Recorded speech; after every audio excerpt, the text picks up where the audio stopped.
ஒசூருக்கு புதிய விமான நிலையத்தை ஒதுக்கி அறிவித்து மாண்புமிகு முதலமைச்சர் அவர்கள் அங்கே புதிய ஒரு இண்டஸ்ட்ரியல் ஒரு பெரிய புரட்சியை கிக் ஸ்டார்ட் செய்திருக்கிறார். வெளியே இருக்கும் சிலர் இந்த விமான நிலையத்தில் பல சந்தேகங்களை எழுப்பி வருகிறார்கள்.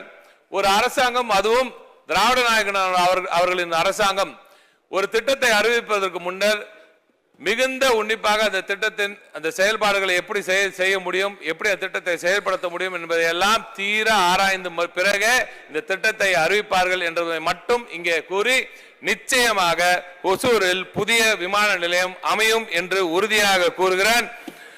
தமிழ்நாட்டின் பல பகுதிகளுக்கும் தொடர்ந்து அவர் திட்டங்களை கொண்டு வந்திருக்கார். இந்த நம்ம அவை முன்னோருக்கு ஒரே ஒரு சின்ன செய்தி அது சொல்லணும்னு அப்புறம் அவருக்கு வச்சுப்பாரு.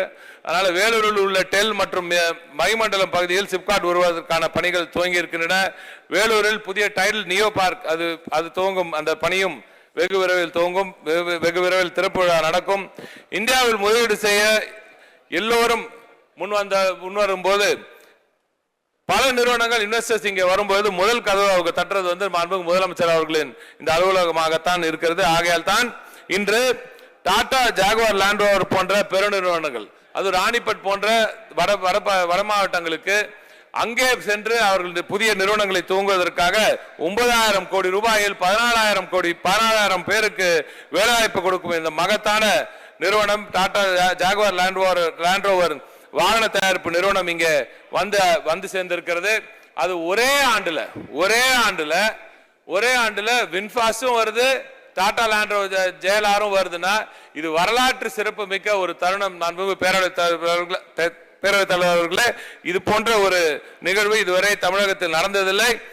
இப்பொழுது தூத்துக்குடி, சென்னை, கோயம்புத்தூர், ராணிப்பேட்டை, ஒசூர் என்று 5 ஆட்டோமொபைல் ஹப்ஸ் கொண்ட ஒரே நாடாக மாநிலமாக நமது தமிழ்நாடு என்று விளங்குகிறது. இதை தாண்டி இந்த வெறும் ஆட்டோமொபைல்ல மட்டும் இல்ல, உற்பத்தி துறையில் மட்டுமில்லாமல் சேவை துறையிலும் மிகப்பெரிய சாதனைகளை படைத்து வருகிறார் நமது மாண்புமிகு முதலமைச்சர் அவர்கள். கடந்த ஒரே ஆண்டில் Hitachi energy, UPS, Adidas, Qualcomm, அக்கார்டிஸ் போன்ற பல உலக பிரசித்தி பெற்ற நிறுவனங்கள் தங்கள் உலகளாவிய திறன் மையங்களை ஜிசிசி இங்கு அமைத்து வருகிறார்கள்.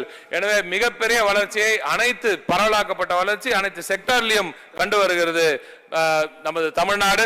பாதகம் செய்பவரை கண்டால் நாம் பயங்கொள்ளலாகாது பாப்பா, மோதி மிதித்து விடு பாப்பா, அவர் முகத்தில் உமிழ்ந்து விடு பாப்பா. அண்மை செய்திகளை உடனுக்குடன் தெரிந்து கொள்ள இணைந்திருங்கள் இயம்நாடு தொலைக்காட்சியுடன்.